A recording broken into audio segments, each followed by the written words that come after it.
ओम नमो भगवते वासुदेवाय। प्रस्तुत है श्रीमद् भगवद गीता का 5वां अध्याय कर्म योग, कृष्ण भावना भावित कर्म। श्लोक संख्या 16 और 17। श्लोक संख्या 16 इस प्रकार है। ज्ञानेन तु तद्ज्ञानम् येषां नाशितमात्मनः तेषामादित्यवत् ज्ञानं प्रकाशयति तत्परम्।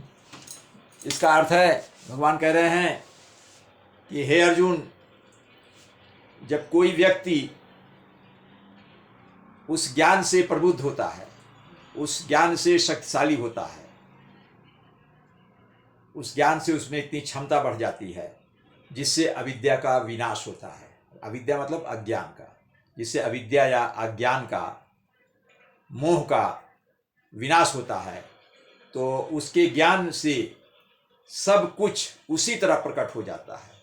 जब उसका मोह दूर हो जाता है, अज्ञानता मिट जाती है, तो उसके ज्ञान से सब चीज़ें वैसे ही प्रकट होती हैं, वैसे ही प्रदर्शित होती हैं जैसे दिन में सूर्य जब निकलता है तो अंधकार जो है नष्ट हो जाता है और प्रकाश फैलने लगता है, सारी वस्तुएं प्रकाशित हो जाती हैं। उसी तरह से उसके ज्ञान से सब कुछ जो है उसको ज्ञान से प्रकट हो जाता है।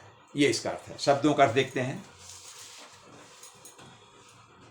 ज्ञानेन ज्ञान से, तू तद ज्ञानम, तद ज्ञानम में दो शब्द है। देखिए यहाँ दिखने में तद ज्ञानम ज्ञान लग रहा है, लेकिन यहाँ आ छिपा हुआ है।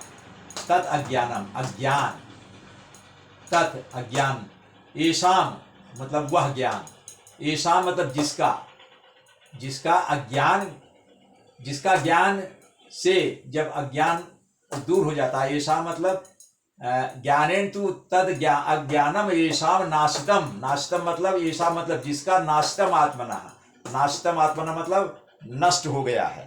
नाशितम आत्मना का मतलब नाशितम प्लस आत्मना, नाशितम आत्मना मतलब नष्ट हो गया है। आत्मना मतलब नाशित, आत्मा मतलब जिसकी आत्मा का, जिस जीव का, जिस जीवात्मा का अज्ञान नष्ट हो गया है ज्ञान से। तेषाम आदित्यवत ज्ञानम, तेषाम इसमें 3 शब्द हैं, 4 शब्द हैं। तेषाम आदित्यवत ज्ञानम, तेषाम प्लस आदित्य, फिर यहाँ समास है आदित्यवत प्लस ज्ञानम। तेषाम मतलब उसका, कैसे? आदित्यवत सूर्य की तरह, उदीयमान होते हुए सूर्य की तरह उसका ज्ञान भी प्रकाशित हो जाता है। तत्परम, तत्परम का मतलब होता है कृष्ण भावनामृत व्यक्ति को, जिसने कृष्ण भावनामृत में अपना मन लगा दिया हो, उस व्यक्ति का। अगला श्लोक है तद्बुद्ध्यस्तदात्मानस्तन्निष्ठास्तत्परायणाः गच्छन्ते पुनरावृत्तिं ज्ञान निर्धूत कल्मषाः। इसका अर्थ है, भगवान कह रहे हैं, जब मनुष्य की बुद्धि, जब मनुष्य की बुद्धि, जब मनुष्य की बुद्धि, मन और उसकी श्रद्धा और शरण, भगवान की शरण, सब कुछ भगवान में स्थिर हो जाता है। जब वो बुद्धि से, मन से भगवत परायण हो जाता है, भगवान की शरण में चला जाता है, श्रद्धा से, आस्था से, विश्वास से, बुद्धि से, ज्ञान से, हर तरह से शुद्ध भाव से जब भगवान की शरण में चला जाता है, तो वो भगवान में ही स्थिर हो जाता है, भगवान में स्थिर हो जाता है। उसे भगवत धाम की प्राप्त होने की स्थिति आ जाती है। तभी वह पूर्ण ज्ञान कल्मश से शुद्ध होता है। तब उसका जो पूर्ण ज्ञान है, संपूर्ण ज्ञान ऐसे व्यक्ति का, जिसने श्रद्धा से, विश्वास से, आस्था से भगवान की शरण ग्रहण कर ली है, तो उसे पूर्ण ज्ञान हो जाता है। और उसका ज्ञान जो है समस्त कल्मश से, कल्मश शब्द आया है, कल्मश का मतलब होता है पाप से, सभी दुष्विचारों से, पाप से, कलुषित भावों से वो शुद्ध हो जाता है और मुक्त के पथ पर वो धीरे धीरे आगे बढ़ने लगता है, भगवत धाम की ओर धीरे धीरे बढ़ने लगता है, अर्थात वो पाप कर्मों से मुक्त होने लगता है। ये इसका अर्थ है। शब्दों का अर्थ देख लेते हैं। एक ही शब्द है एक लाइन में, कितने शब्द हैं? तद बुद्धयस्तदात्मानस्तन्निष्ठास्तत्परायणः, इसमें है तद प्लस बुद्धया, तद बुद्धया हो गया, फिर तत् आत्मानः, तत् प्लस आत्माना, तत् प्लस बुद्धिया प्लस तत् प्लस आत्माना प्लस तत् प्लस निष्ठा प्लस तत् प्लस परायणा। इतने शब्द हैं। 1 2 3 4 5 6 7 8 8 शब्दों से ये पूरा शब्द है, एक लाइन है।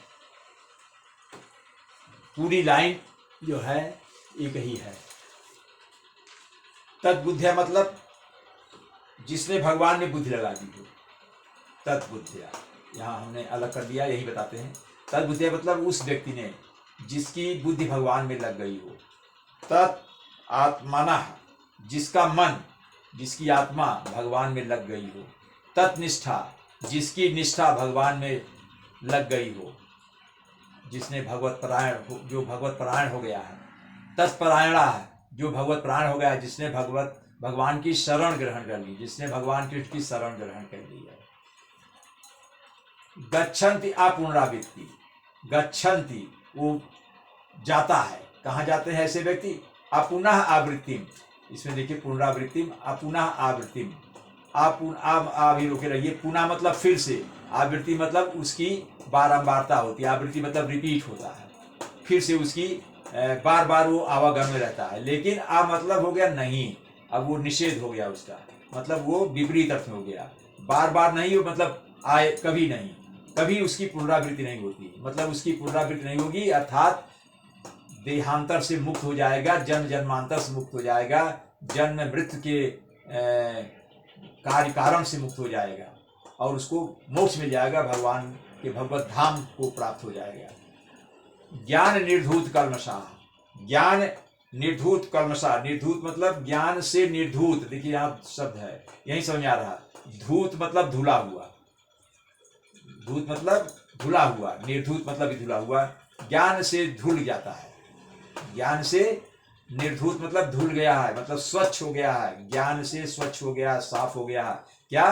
कल्मषा पाप, उसके कलुषित विचार, दूषित विचार, पाप सब जो है वो ज्ञान से, उसकी जब उसको ज्ञान हो जाएगा वो सब धुल जाएंगे और वो पाप मुक्त हो जाएगा और भगवत धाम को प्राप्त होगा। ओम नमो भगवते वासुदेवाय।